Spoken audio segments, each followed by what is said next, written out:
Présentation des réglages d'une semi-portée, en l'occurrence une 14 corps hors rail.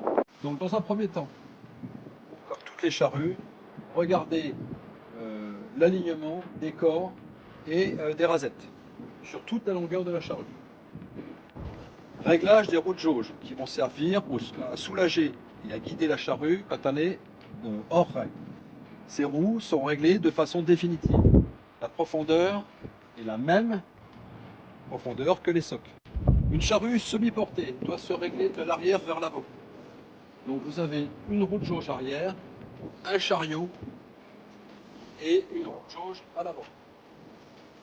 La roue de jauge arrière. Butée mécanique.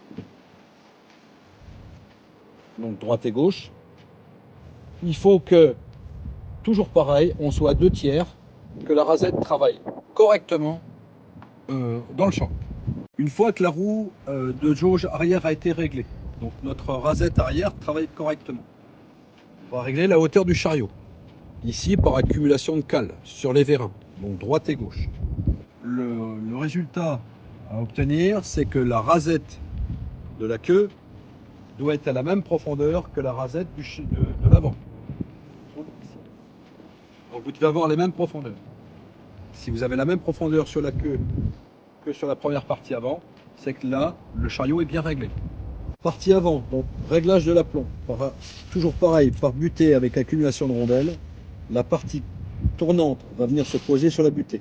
Là, on règle l'aplomb. Dernier réglage important, la hauteur du relevage. Pour ce faire, la poutre plage et la poutre de retournement doivent être parfaitement parallèles au champ.